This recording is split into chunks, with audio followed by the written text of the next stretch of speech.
It's C&NOnline, and this time we're reviewing the latest Legend of Zelda game, The Legend of Zelda: A Link Between Worlds.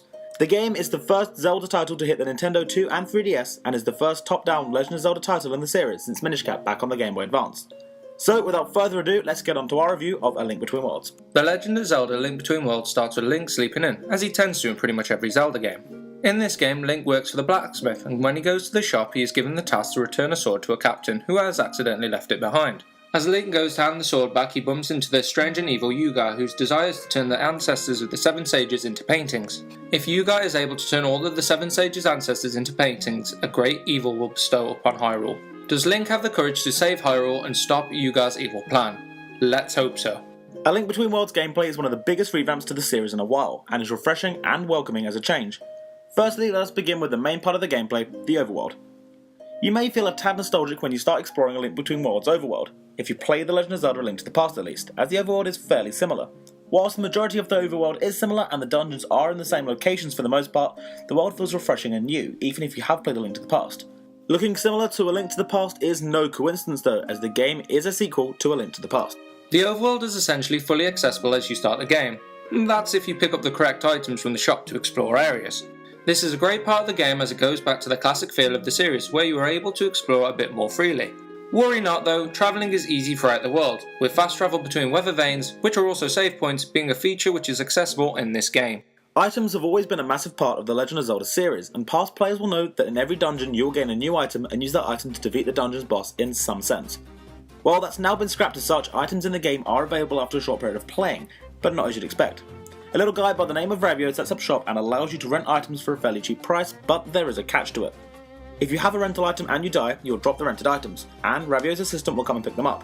This can happen mid-dungeon, meaning you'll have to head back to the shop and collect that key item for the dungeon again if you lose it. Worry not though, items are not just rent only. If you progress a tad further into A Link Between Worlds, you'll be able to purchase items from Ravio for a hefty price.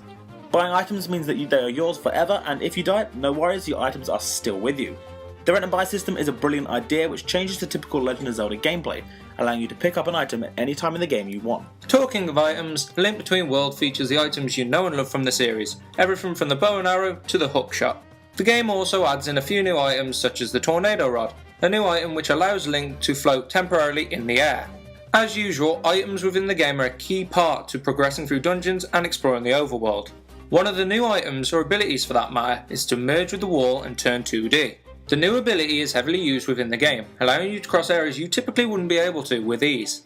It does take a while to get used to, and at times you will find yourself wondering how to progress through dungeons, when all you really need to do is just go and merge yourself with the wall. While we are on the topic of talking about Link's new ability, which is merging with the walls, we should sadly mention it is only used to solve dungeon puzzles. The ability also allows him to travel through rifts in the world, taking him from Hyrule to the land of Lorule. Lorule is a key part of the game, and is essentially the dark version of Hyrule. While the land looks familiar in Lorule, it is more dangerous and features different people which you will meet throughout your adventure.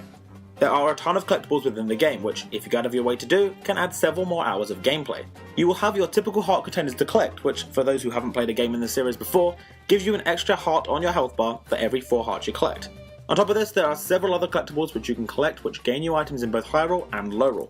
A Link Between Worlds is one of the best controlled top-down Legend of Zelda games to date, with the controls being efficient and quick to learn. With the use of the Nintendo 2 and 3DS touchscreen, you can view the world's map, your gear, rearrange items, and also quick assign them. Quick access to the items and the map is needed within a game such as Legend of Zelda, and it's great to see that the DS is using its touchscreen to the full potential. Finally is the game's difficulty. The Legend of Zelda games have been slated in the past for being either too difficult or far too easy, and A Link Between Worlds seems to fall roughly in the middle. The game has a hard difficulty as it does leave you to your own devices to work out where to go, and to find items needed to get to the next dungeon. On the other hand, dungeons seem fairly easy, with boss fights not being too difficult to complete either.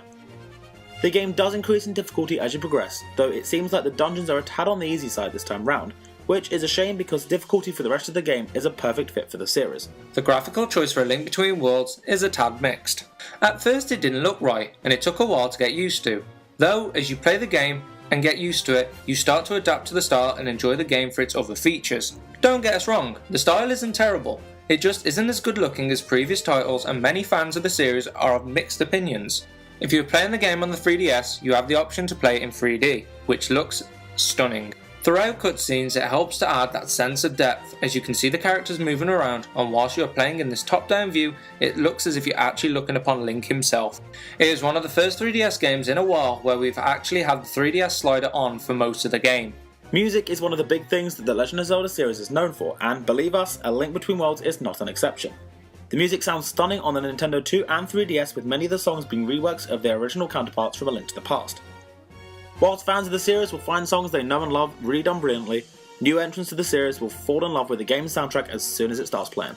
So let's look at the positives and negatives then. Right, the positives. Brilliant soundtrack like pretty much every Legend of Zelda game has. The controls are excellent. Return of the top-down style, and also revamps the gameplay style and makes it feel fresh. Now the negatives.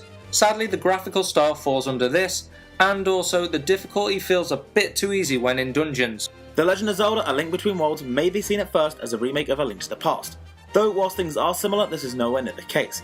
A Link Between Worlds brings back areas from an old game and the top-down style we've missed over the years, whilst always feeling new. Whilst the graphical style has mixed views and the dungeons feel somewhat easier than other games in the series, this game is not let down by these flaws.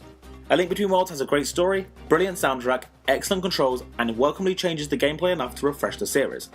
If you're a fan of the Legend of Zelda series, you will thoroughly enjoy A Link Between Worlds, though if you haven't played a Zelda game in the past, you're missing out on a brilliant series, and there's no better time than now to dive into the land of Hyrule, because A Link Between Worlds is an excellent game, and perhaps one of the best on the Nintendo 2 and 3DSs at the moment. For these reasons, The Legend of Zelda: A Link Between Worlds gets a C&N score of 9 out of 10. Thanks for watching guys, feel free to leave comments down below, make sure to like and subscribe, and we'll see you in the next video. This is C&NOnline signing off.